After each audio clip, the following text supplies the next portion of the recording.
Okay, so now I'll get back into my comfort zone, which is to say good morning and greetings from Minnesota. Oh boy. So, it's truly an honor for me to present ASTRA's 2013 Lifetime Achievement Award. It's a special treat, as I think this year's recipients, plural, yes, recipients, represent the creativity and think outside the box mentality that I think ASTRA has always supported. One of my learnings as an ASTRA volunteer has been, when the situation warrants, the way we do things can be amended to the way we do things now. Sometimes there's controversy involved in that, sometimes not so much. This year, I think not so much. Efforts to support our shared marketplace by joining retailers, vendors, and reps together in search of shared benefits reflects ASTRA's mission. It also reflects the history of this year's Lifetime Achievement Award recipients. Two women who have made significant contributions to ASTRA and to the specialty toy market as a whole, initially independently and then more recently in a cooperative venture. Before entering the toy business, one of these women spent 10 years in New York, first as an executive secretary and then working in marketing. According to her, it was a little bit like being in Mad Men, which of course, since I do watch Mad Men, makes me wonder, so is she a Peggy or is she more of a Joan? And I've danced with this woman, so I'm going with the Joan. The other started out with a business degree and quickly became an independent toy entrepreneur who still found time and still does find time to volunteer both within ASTRA and among fellow retailers who are pursuing cooperative marketing efforts. The stores they ran independently but successfully opened in 1976 and 1983 respectively. They embarked on their current toy adventure in 1999. Both have consistently raised their hands, sharing advice and support with their colleagues and competitors up and down the supply chain. Together, their efforts have supported independent retailers as well as specialty toy vendors and reps during a time that we all know has seen rapid change in our marketplace.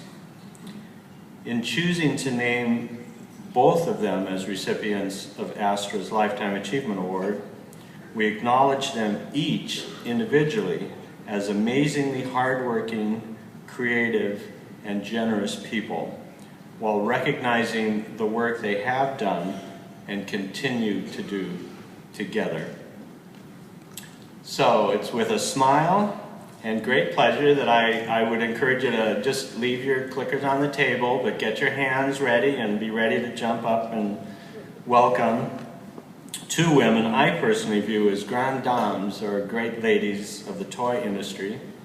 The Good Toy Group's Executive Director and Managing Director, Terry Gannon and Idanna Smith.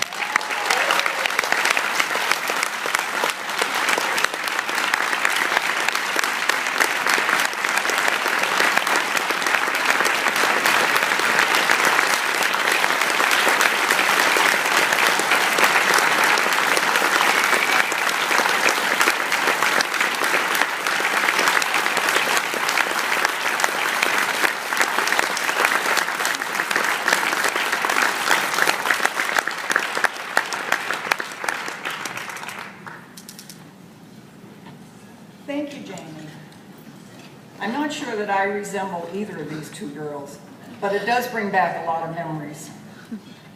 Well, I'm certainly very surprised and very, very pleased to be standing here today.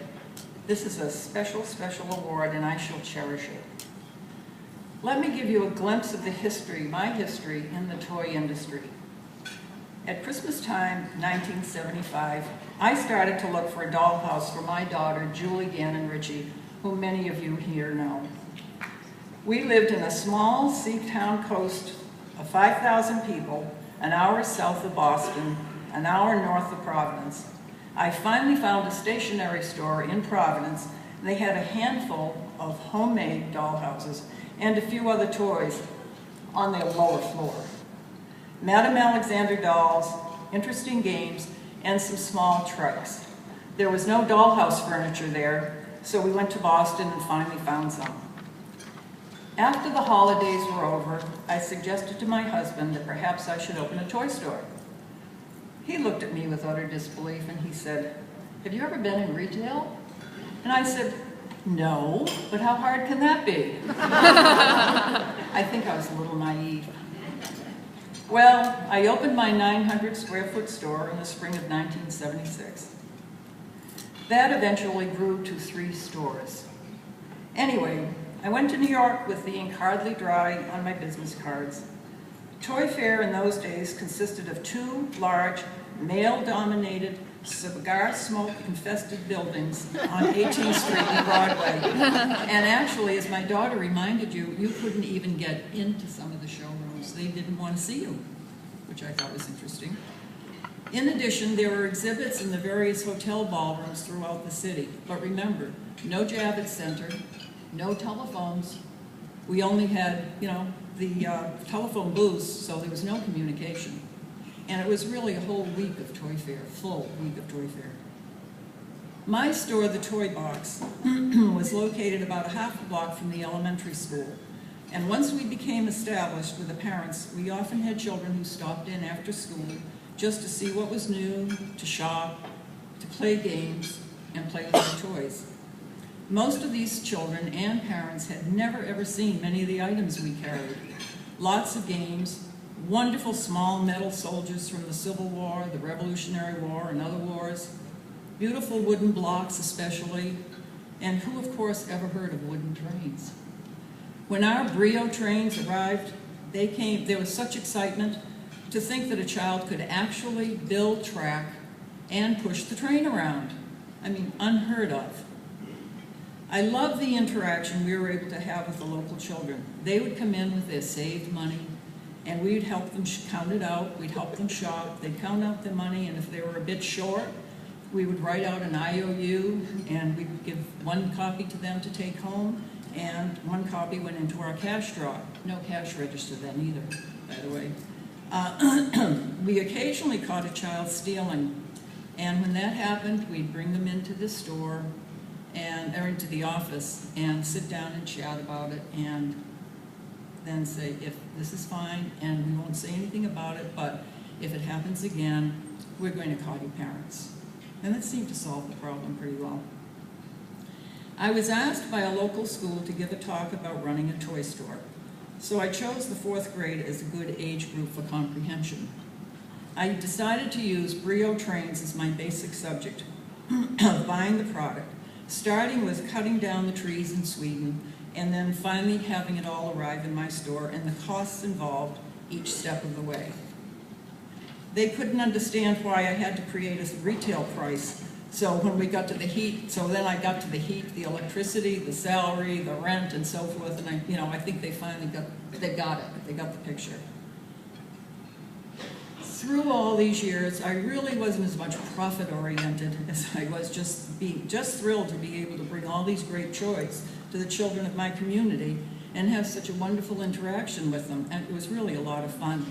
Actually, I was a little casual. If I was playing tennis in the morning, I'd stick a note on my door and say, "Sorry, not opening until 10:30, I've got a tennis game."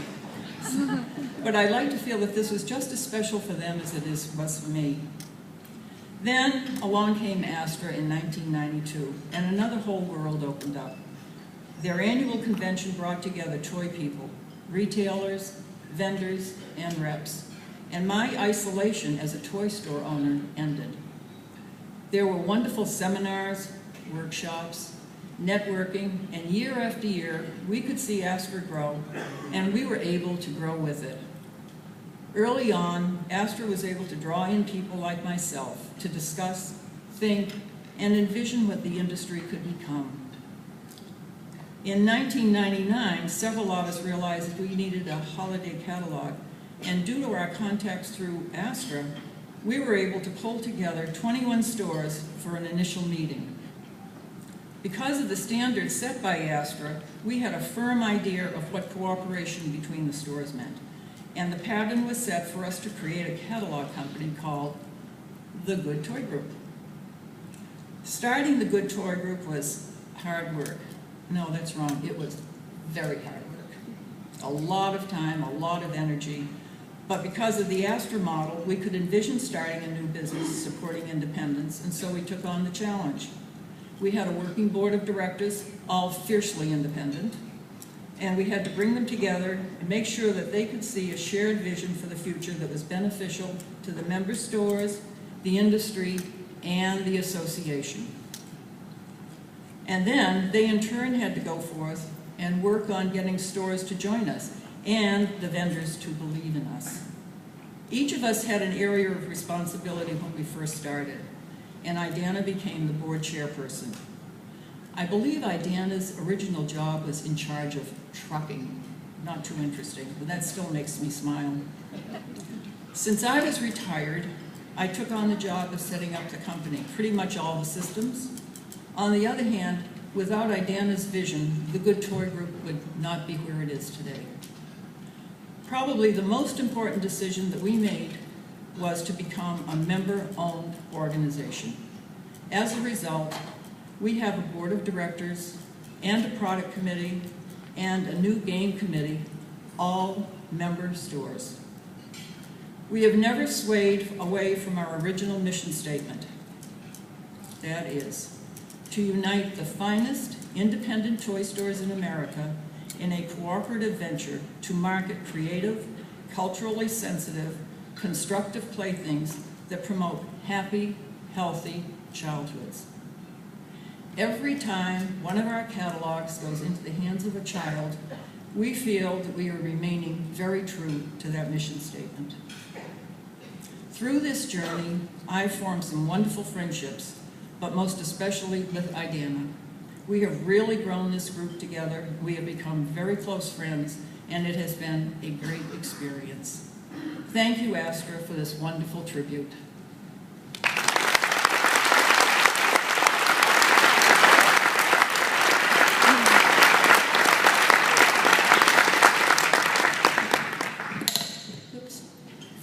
Good morning, and thank you from the bottom of my heart. Lower. Can you see me?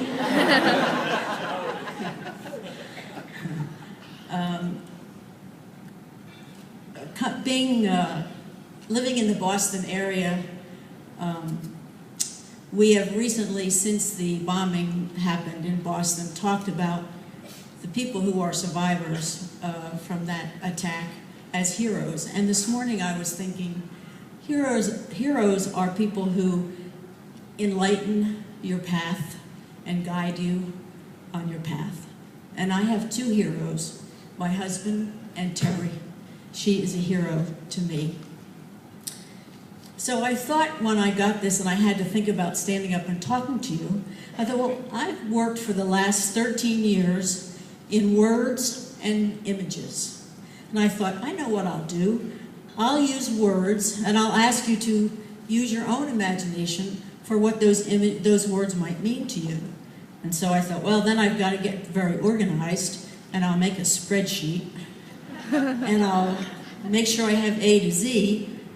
And then it dawned on me that crying and drinking would come long before teamwork and motivation.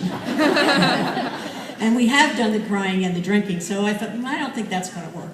So these are some words that come to me when I think of my life, which I don't think of it as a lifetime achievement, but I think each day you struggle, you work to achieve what you can be the best of on that day. So I invite you to imagine what some of these words mean both to you and have meant to me.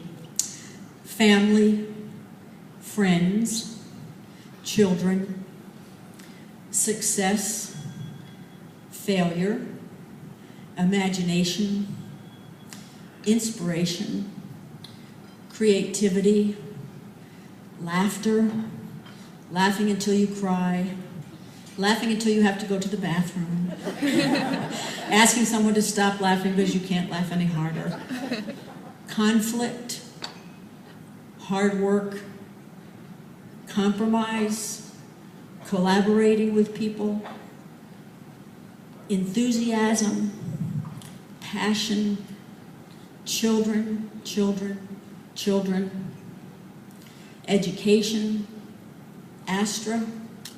ASTRA has been an enormous part of my life through the toy business.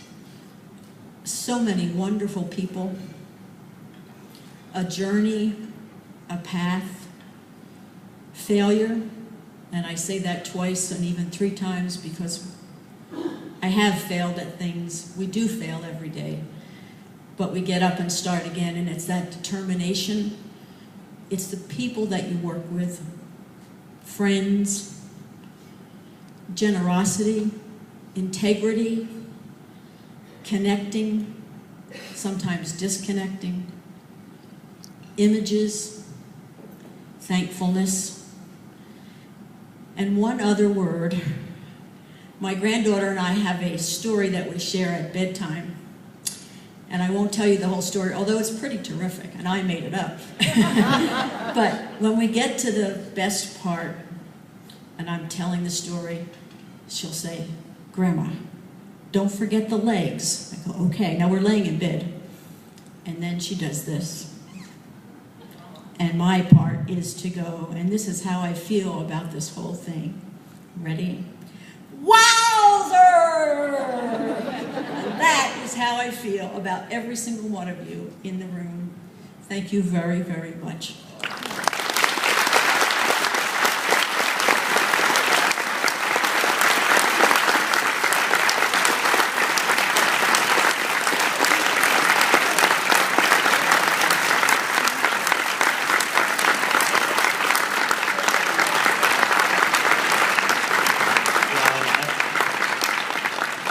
Up next is Christine Bloomberg.